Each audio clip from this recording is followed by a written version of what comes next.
আমরা হলাম বাবা আলোর জীব, তাই তো? আমরা হলাম আলোর জীব, অর্থাৎ মানুষ হলো আলোর জীব। মানুষ আলো ছাড়া চলতে পারে না, পারে কি? মানুষ আলো ছাড়া চলতে পারে? আর যদি বলেন যে মানুষ আলোর জীব, তাহলে অন্ধকারের জীব কারা? না, অন্ধকারের জীব হলো আরশোলা, টিকটিকি, গিরিগিটি, কি এরা হলো অন্ধকারের জীব, যারা অন্ধকারকে ভালোবাসে। হ্যাঁ কি না? মানুষ ভালোবাসে আলো, আর এই যে অন্ধকার ভালোবাসে টিকটিকি, গিরিগিটি, আরশোলা, এরা হচ্ছে অন্ধকার ভালোবাসে। এই যে মানুষ হচ্ছে আলোর জীব বলে, মানুষ আলোকে ভালোবাসেন বলে ভগবান এই মানুষের জন্য সরকারি আলোর ব্যবস্থা করে দিলেন। সরকারি আলোর ব্যবস্থা করে দিলেন, যে আলো বাবা আমি সেই আলো ব্যবহার করছি, আমার বাবাও ব্যবহার করছে, আমার দাদুও ব্যবহার করে গেছে। হ্যাঁ কি না? কোন আলো বলেন তো? যার জন্য আমাদের কোনো বিল পেমেন্ট করতে হয় না, যার জন্য আমাদের কোনো ক্যাশ সেখানে দিতে হয় না। কোন আলো?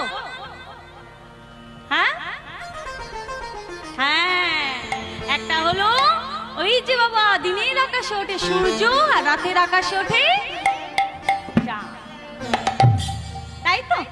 বিল দিতে হয়? বিল দিতে হয় না। আপনি যদি বাড়িতে ইলেকট্রিক লাইট জ্বালেন, আপনার সেখানে বিল পেমেন্ট করতে হবে। হ্যাঁ, মাস শেষে একটা বিল আপনাকে পেমেন্ট করতে হবে। কিন্তু এই যে সারাদিনে এত আলো ব্যবহার করছেন, পূর্ণিমা রাতের ওই যে চাঁদের আলো আপনি ব্যবহার করছেন, তার জন্য কোনো বিল দিতে হচ্ছে? বিল দিতে হচ্ছে। মানুষ যেহেতু আলোর জীব বলে, মানুষ আলোকে ভালোবাসে বলে ভগবান তিনি এই মানুষের জন্য সরকারি আলোর ব্যবস্থা করে দেন। এক হচ্ছে কি না, এক হচ্ছে দিনের আকাশে ওঠে সূর্য, আর রাতের আকাশে চাঁদ। মানুষ আলো ভালোবাসে আর অন্ধকার ভালোবাসে বাবা কারা? না, এই যে পোকামাকড়রা, তারা কি অন্ধকার ভালোবাসে? তারা রাতের অন্ধকারে বেরোয়। তবে বাবা ভেবে দেখবেন, সব মানুষ কিন্তু আবার আলো পছন্দ করে না। করে কি? কি বাবা, কথাটা শুনতে খারাপ লাগলেও এটাই ঠিক যে সব মানুষ কিন্তু আলো পছন্দ করে না। হ্যাঁ, ওই যে গ্রামে থাকে না বাবা, দেখবেন একটু চোর ডাকাত যারা হয়, তারা কি আলো পছন্দ করে? হরি বল। তারা যদি পূর্ণিমাতে আকাশে চাঁদ ওঠে, যখন চাঁদের আলো উদয় হয়, তখন কি তারা বাড়ি থেকে বের হয়? বের হয়? তারা তো একবার দুবার ভাববে যে এই পূর্ণিমাতে আকাশের আলো এত ফুটেছে, আমরা বাইরে যাব কি যাব না, তারা ভাববে। তারা কিন্তু আলো দেখে ভয় পায়, তারা অন্ধকারকে ভালোবাসে। ঠিকই তেমন বাবা, নদিয়া নবদ্বীপের মাঝে এক চাঁদের উদয় হয়েছে, এক আলোর উদয় হয়েছে, যে হলো আমাদের গৌর চাঁদ। কেউ তাকে ভালোবাসে আর কেউ তাকে ভালোবাসে না। কেউ আমাদের গৌর হরিকে ভালোবাসে আর কেউ গৌর হরিকে ভালোবাসে না। এই যেমন আপনারা আজকে গৌর হরিকে ভালোবেসেছেন বলে এখানে এসেছেন, যদি না ভালোবাসতেন তাহলে আসতেনই না। একটা মজার ঘটনা মনে পড়ে গেল। ওই যে আকাশে থাকে চাঁদ, তাই তো? পূর্ণিমার চাঁদ। আর নদিয়ার মাঝে হলো কোন চাঁদ? গৌর চাঁদ। একদিন এই আকাশের চাঁদ আর আমার গৌর চাঁদের মধ্যে কথোপকথন হচ্ছে। কথোপকথন মানে কথাবার্তা চলছে আর। তা আকাশের চাঁদ বেজায় অহংকার। হ্যাঁ, আকাশের চাঁদের দারুণ অহংকার। হ্যাঁ, গৌর চাঁদ, তোমাকে তো সবাই বলে নদিয়ার চাঁদ, তুমি নাকি গৌর চাঁদ। আহা, তুমি কি চাঁদ? ওই তোমার তো কোনো আলো নেই। কি বাবা, ওই পূর্ণিমার চাঁদ গৌর চাঁদকে বলছে, সবাই তোমাকে চাঁদই বলে, নদিয়ার চাঁদ বলে, গৌর চাঁদ বলে, ওই তোমার তো কোনো আলো নেই, দেখেছ? হ্যাঁ, আমি হলাম আকাশের চাঁদ, আমি হলাম পূর্ণিমার চাঁদ, আমার আলোয় সবাই আলোকিত হয়, আমার আলোর জন্য কতজন অপেক্ষা করে, তোমায় তো কেউ অপেক্ষা করে না তোমার জন্য। গৌর চাঁদ বলছে, ও চাঁদ, তুমি অহংকার করছো, তুমি অহংকার করছো যে তোমার চাঁদের আলোয় সবাই আলোকিত হয় আর আমার চাঁদে আলো নেই, তুমি অহংকার করছো তো। আচ্ছা ভেবে দেখো তো চাঁদ, তুমি কি জানো সবাই তোমার আলোয় আলোকিত হলেও তোমার গায়ে তো কলঙ্ক আছে। হ্যাঁ, কি বলে? যারা বাবা শাস্ত্র অধ্যয়ন করেন, যারা শাস্ত্র কথা শোনেন কথাই বুঝবে। হ্যাঁ, বলে না ইশারাই পণ্ডিত বোঝে আর মূর্খ বোঝে কিলে। তা গৌর চাঁদ বলছে, ও চাঁদ তুমি এত অহংকার করছো, কেউ তো জানেই না যে তোমার মধ্যে কলঙ্ক আছে। আর যদি জানে তোমার মধ্যে কলঙ্ক আছে, কেউ তোমাকে প্রাধান্য দেবে না। কলঙ্ক কি আবার কলঙ্ক? কি বাবা, এই আকাশে চাঁদের গায়ে কলঙ্ক আছে। এই চাঁদ কি করেছিল না, তার গুরু পত্নীর প্রতি হ্যাঁ একটা কামনা জেগেছিল, একটা বাসনা জেগেছিল গুরু পত্নীর প্রতি। ওই তারার সঙ্গে একদিনের সম্পর্কে লিপ্ত হয়েছিল, যার সন্তান হলো বুধ। এটাই হলো চাঁদের কলঙ্ক। যখন বলেছি যে চাঁদ তোমার তো কলঙ্ক আছে, তোমার গায়ে কলঙ্ক আছে, তোমাদের যে তুমি একটা ভুল পথে এগিয়ে গেছিলে, তুমি গুরুপত্নী তারার সঙ্গে সম্পর্কে লিপ্ত হয়েছিলে, যখন বলেছে সঙ্গে সঙ্গে বাবা আকাশের চাঁদের অহংকার চূর্ণ হয়ে গেল। আর অহংকার যখন চূর্ণ হয়ে গেছে, তখন বাবা ওই আকাশের চাঁদ মাটিতে আছাড় খেয়ে পড়েছে। আর মাটিতে আছাড় খেয়ে পড়ে 10টা খণ্ড হয়ে গেছে। আর সেই 10টা খণ্ড বাবা গৌর হরির পায়ে নখে গিয়ে জুড়ে গেছে। তাহলে বুঝতে পারছেন, আমাদের গৌর চাঁদের কাছে ওই চাঁদও হার মেনেছে। বলছে চাঁদ তুমি আকাশে উঠলে সবাই আলো পায় ঠিক, কিন্তু ভেবে দেখুন তো বাবা, যে পুকুরে কচুরিপানা ভর্তি থাকে সেই পুকুরে কি চাঁদের আলো পড়ে? পড়ে না। ঠিক তেমন আমাদের এই মনের মাঝে কত কালিমা লিপ্ত হয়ে আছে, কত কামনা বাসনা লিপ্ত হয়ে আছে। ওই গৌররূপী চাঁদ তিনি আমাদের মনের কামনা বাসনা দূরীভূত করে আমাদের ভজন পথে এগিয়ে যায়। নিতাই গৌর কৃষ্ণ প্রেমানন্দে হরি হরি। সেই ভগবান তিনি আমাদের মতো জীবের জন্য অবতীর্ণ হলেন নদিয়ার মাঝে।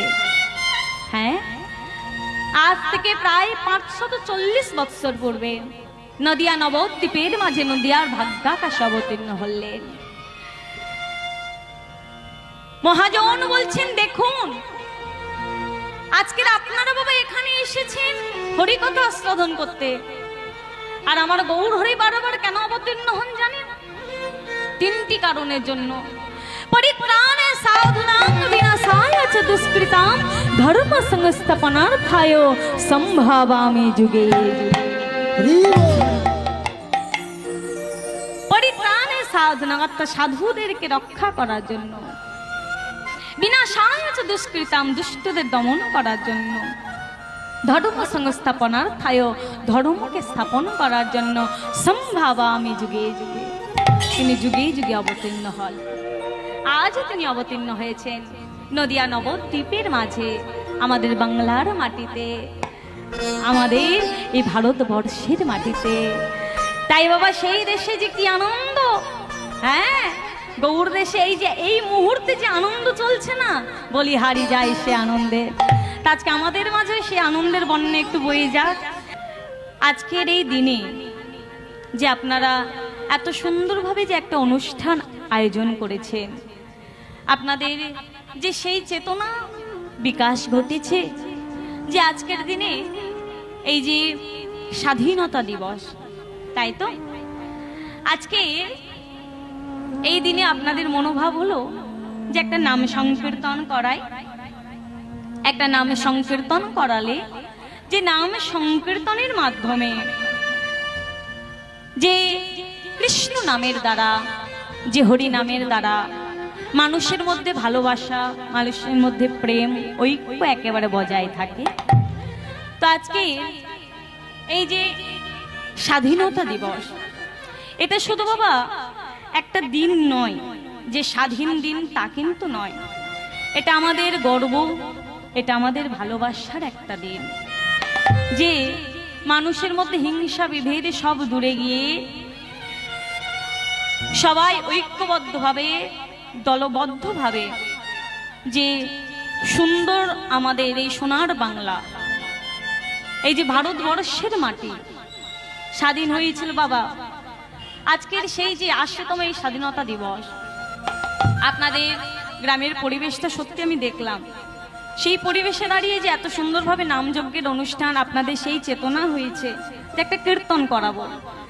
আপনাদের মাধব অর্থাৎ আমাদের গৌর হরি আপনাদের কৃপা করুক, কৃপা দৃষ্টি বরিশন হোক আপনাদের উপর, এবং নিতাই গৌরের চরণ আশ্রয় করে সবাই সুমতির দ্বারা কৃষ্ণ ভজনের পথে গুরুচরণ আশ্রয় করে নিজেদের জীবনটা আরো সুন্দর থেকে সুন্দরতর করার জন্য। এই যে বাবা, একটা কথা চিন্তা করবেন, আমাদের ভাবতে হবে এই যে আমাদের এই বিশ্ব সংসার, হ্যাঁ, এই জগৎ সংসার দাঁড়িয়ে আছে কিন্তু দুটো জিনিসের উপর, এক হলো বিশ্বাস আর দ্বিতীয় হলো ভালোবাসা। এর ঊর্ধ্বে কিন্তু কিছু নাই। আজকের আপনারা এখানে এসেছেন, যদি বলেন কিসের জন্য মা, আজকের এখানে কেন এসেছেন? ভালোবাসা নিয়ে নয় কি বাবা, অন্য কিছু আছে? কিসের জন্য এসেছেন? না, আজকের এখানে ভগবানের নাম সংকীর্তন হচ্ছে, চলো যাই একটু নাম সংকীর্তন আস্বাদন করে আসি। ভগবানকে ভালোবাসেন বলে, ভগবানকে ভালোবেসেছেন বলে, সেই ভালোবাসার লাগি আজকে আপনারা এখানেই ছুটে এসেছেন। আর এই যে কমিটির বাবারা, কমিটির দাদা ভাইরা সবাই যে ঐক্যবদ্ধভাবে এগিয়ে নিয়ে যাচ্ছে, এটা হলো বিশ্বাস। সবাই যে দলগতভাবে এগিয়ে যাচ্ছে, এটা হচ্ছে বিশ্বাস। তো আজকে আপনারা এখানে এসেছেন হরিকথা কৃষ্ণ কথা আস্বাদন করতে। শাস্ত্রে বলছে হরিনাম কৃষ্ণ নাম অদ্ভুত এবং অনন্ত, ব্রহ্মাদি দেবগণ নাহি পানন্ত। হ্যাঁ, এই হরিনাম বড়ই অদ্ভুত এবং অনন্ত, যার কোনো বাবা শেষ নেই, সমাপ্তি নেই। সেই হরিনাম আস্বাদন করতে আজকে আপনারা এখানে ছুটে এসেছে। এই হরিনাম কৃষ্ণ নামে যে কি আনন্দ, কি প্রেম, কি সুধা, যারা ডুবেছে তারাই জেনেছে। হরিনামে যে কি আনন্দ, হরিনামে যে কি প্রেম, কি সুধা।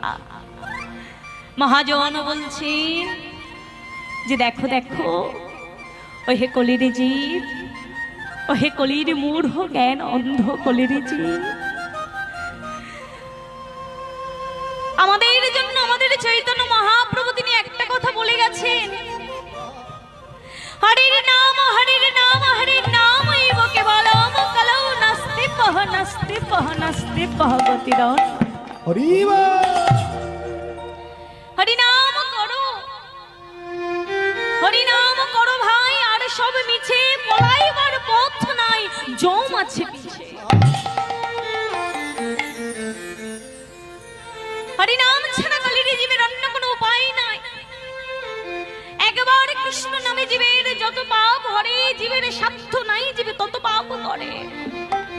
কথাটা আমরা সবাই জানি কম বেশি, কিন্তু বাবা তার পরের কথাটা কি বলছে? হেন কৃষ্ণ নাম জীব লয় বহুবার, তথাপি না হয় প্রেমে না হয় অষ্টবার। জানিবে সেই হৃদয়ে অপরাধ আছে প্রচুর, হরিনাম কৃষ্ণ নামে বীজ না হবে অঙ্কুর। যে কৃষ্ণ নাম বলতে গিয়ে যদি না তোমার চোখের এক ফোঁটা জল এলো, ভগবান বলছে আমি তোমার কাছে ফল ফুল চন্দন গঙ্গা জলে ইত্যাদি বহু কিছু চাই না। আমাকে পাথরের সিংহাসনে বসাও, আমাকে সুগন্ধি ধূপ দাও, এসবও আমি চাই না। যদি কোনো ভক্ত তার দুফোঁটা নয়নের জলের দ্বারা, যদি কোনো ভক্ত তার প্রেম অশ্রুর দ্বারা, হৃদয়ের ভক্তির দ্বারা আমার চরণ সান্নিধ্যে আসে, আর এসে নিজেকে সঁপে দিয়ে বলে দয়াল হে গৌর হরি, তোমাকে দেওয়ার মতো তো আমার যে কিছু নেই, যা কিছু পেয়েছে তো সব তোমার জন্য। এই বিশ্ব বিশ্ব সংসারে আমরা কি নিয়ে এসেছি আর কি নিয়ে যাব? যা কিছু পেয়েছি সব এখান থেকে পেয়েছি, যা কিছু অর্জন করেছি। এই যে মায়েরা, আজকের আপনাদের সম্মুখে আমি দাঁড়িয়ে আছি, সেই দক্ষিণ 24 পরগনা থেকে আপনাদের এই মেদিনীপুরের মাটিতে এসেছি। আচ্ছা বলেন তো মা, আজকে যদি না আমি এই কীর্তন পথে থাকতাম, ভগবানের নাম না গাইতাম, আপনারা আমাকে চিনতেন? কিভাবে চিনতেন? আমি কি, কোথায় সুপ্রিয়া, কিভাবে চিনতেন? তাহলে কি এই কথাটা কেন বললাম? বলছে আমরা খালি হাতে এসেছি আর খালি হাতে যাব, কিন্তু সঙ্গে তোমার একটা জিনিস যাবে গো, সেটা হলো কর্মফল। কর্মফলটা তোমার সঙ্গে যাবে, আর কিচ্ছু সঙ্গে যাবে না। এই যে ভেবে দেখুন তো বাবা, হ্যাঁ আজ থেকে 80 বছর আগে, যেহেতু এটা 80 বছর স্বাধীনতা দিবস, তাই তো 80তম তো, তাহলে তার আগে ভেবে দেখুন তো, আমাদের এই ভারতটাকে স্বাধীন করার জন্য, হ্যাঁ আমাদের এই ভারতটাকে স্বাধীন করার জন্য, শুধু স্বাধীনতন্ত্র রাজ্যে বসবাস করার জন্য, একটা উন্মুক্ত পরিবেশ, একটা খোলা আকাশ, একটা সুন্দর পরিবেশ পাওয়ার জন্য কত বিপ্লবী প্রাণ দিয়েছে। আমাদের থাকতে দিয়েছে এই যে উপরের রুমটাতে, স্কুলে, ওই স্কুলে যে রুমের গায়ে গায়ে দারুণ দারুণ কথা লেখা আছে। ভালো লাগলো যে একটা রুমের মধ্যেও এত সুন্দর সুন্দর কথা, এত মহর্ষিদের কথাও লেখা থাকতে পারে। সেখানে লেখা আছে মাতঙ্গিনী হাজরার কথা, যিনি আপনাদের মেদিনীপুরের মেয়ে, তাই তো?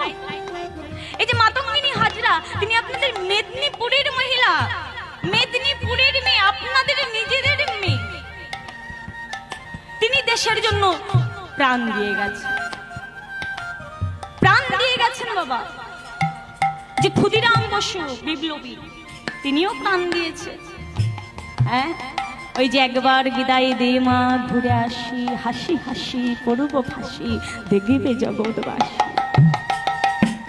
হাসি মুখে নিজের গলায় ফাঁসি দিয়েছে। শুধু কি তাই, যাদেরকে আমরা বিবাদী বলে জানি, বিবাদী বলে জানি, বি থেকে বিনয়, বা থেকে বাদল, দি থেকে দীনেশ, তারাও দেশের জন্য প্রাণ দিয়েছে। কত নাম বলবো, সতীশচন্দ্র বসু নাম দিয়েছে, মানবেন্দ্র নাম দিয়েছে, মৃণালেন্দ্র নাম দিয়েছে, ঈশ্বরচন্দ্র বিদ্যাসাগর তিনিও।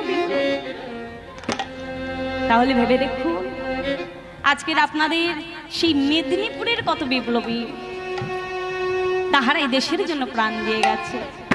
তাহলে কিন্তু সেই সময়ে তো আরো অনেক মানুষ জন্ম নিয়েছিলেন, সেই সময় তো আরো অনেক মানুষ জন্ম নিয়েছিলেন, ওই তাদের নাম তো ইতিহাসের পাতায় ওঠেনি। ওই তাদের নাম তো আমরা সোশ্যাল মিডিয়ায় দেখতে পাই না, ওই তাদের নামে তো আমরা যে কোনো কিছু বলি না, ভাবি না।